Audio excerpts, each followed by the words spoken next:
সেটা হচ্ছে যে মা তো মারা গেছে। মারা যাওয়ার কারণ হিসাবে আমরা যেটা লক্ষ্য করছি যে, এবং মানুষের স্থানীয় মানুষ যারা আছে তাদের কথা হচ্ছে যে এখানে সিজার হওয়ার পরে এখানে রোগীর ফলো আপ করার জন্য 24 ঘন্টা যে ডাক্তার থাকার কথা ছিল কেউ ছিল না। এবং আলটিমেটলি এখানে আইসা আমরা যখন দেখলাম বাচ্চাটার অবস্থাও একটু সংকটাপন্ন, এবং এই ক্ষেত্রে আমরা রোগীর গার্জিয়ান অথবা আমরা জানি না এরা কারা, কারণ বাচ্চাটার প্রতি সিম্পেথি দেখানো উচিত ছিল, বাচ্চাদের প্রতি মানবিক হওয়া উচিত ছিল। আমরা বললাম যে বাচ্চাটা আগে বাঁচুক, তারপর আইনি প্রক্রিয়া যেটা আছে সেটা চলমান থাকবে। এবং এসএলএন মহোদয় আমার সাথে একই কথা বলছে যে আমরা এই হাসপাতালটা সিলগালা করে দিব, যেহেতু আগেও এরকম ঘটনা ঘটছে। সো কোনোভাবেই তাদেরকে বোঝানো যাচ্ছে না যে বাচ্চারা সেভ করার জন্য হইলেও এই বাচ্চাটাকে হায়ার সেন্টারে রেফার করা উচিত, অথবা তাকে অন্যান্য যে সাপোর্টিভ ট্রিটমেন্ট আছে সেগুলো দেওয়া দরকার। আমরা বলি যে আপনারা চিকিৎসা করেন, বাচ্চাটা বাঁচুক আগে, কিন্তু তারা আমাদের কথা শুনে নাই। তাহলে এই ক্ষেত্রে আমরা আসলে কি করতে পারি? এখানে এসএলএন মহোদয় আছে, ওসি মহোদয় আছে, ওনাদের সবার সাথে কথা বলছি, কিন্তু একটা গ্রুপ কোনোভাবেই বাচ্চার চিকিৎসা করাইতে রাজি না এবং তারা বাচ্চা বের করবে না। এই ক্ষেত্রে আমাদের আসলে অপারগতা প্রকাশ করছি আর কি। এক্ষেত্রে বাচ্চার চিকিৎসা অত্যন্ত জরুরি। বাচ্চা যে সময় পর্যন্ত মায়ের দুধ পায় নাই অথবা তার কোনো আইভি ফ্লুইড দেওয়া হয় নাই, আস্তে আস্তে বাচ্চার অবস্থা খারাপ হয়ে যাবে। এটা আপনাদেরকে বলে রাখলাম যে বাচ্চা যদি আর 2-1 ঘন্টা থাকে তাহলে বাচ্চার অবস্থা অলরেডি ডিহাইড্রেশনে বাচ্চা চলে গেছে। এবং আমি অনুরোধ করবো আপনাদের মাধ্যমে আপাতত যেন বাচ্চাটাকে একটা হায়ার সেন্টার মেডিকেল কলেজে অন্তত রেফার করে বাচ্চার লাইফ সেভ করা হয়। Thank you. ঠিক আছে, আপনাদের কথাই আমরা মাইনে নিলাম। বাচ্চা কোন জায়গায় নিবো আপনার?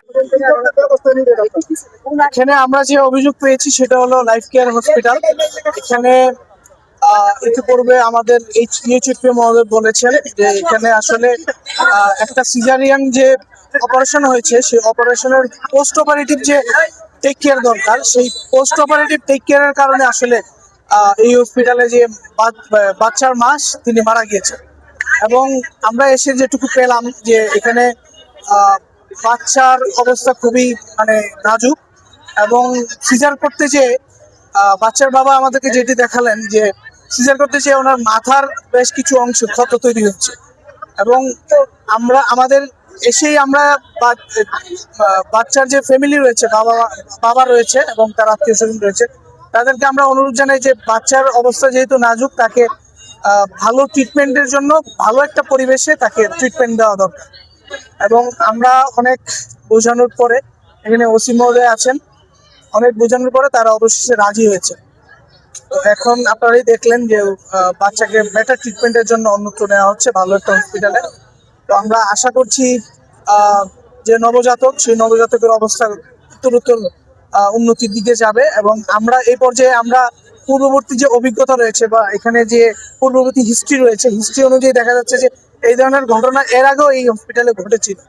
এবং তারই সূত্র ধরে আমরা আজকে আসলে এখানে, যেহেতু হসপিটালের কোনো কর্তৃপক্ষ নেই, এবং যতদূর জেনেছি যে হাসপাতাল সূত্রে এবং ইউচেপ্রো মহোদয় সূত্রে জেনেছি যে এই হসপিটালে আসলে কোনো লাইসেন্স বা বৈধতা আসলে নাই, এবং প্রয়োজনীয় সংখ্যক ডাক্তার বা অভিজ্ঞ ডাক্তারেরও সংকট রয়েছে।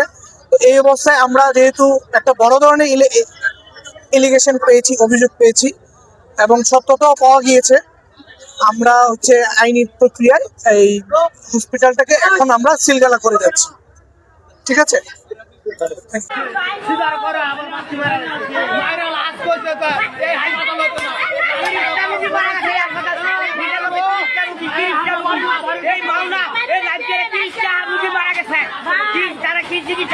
ভালো থাকবেন না, কোনো চিকিৎসা করে টাকা নেয়, টাকা নেয়, ভালো থাকবেন না।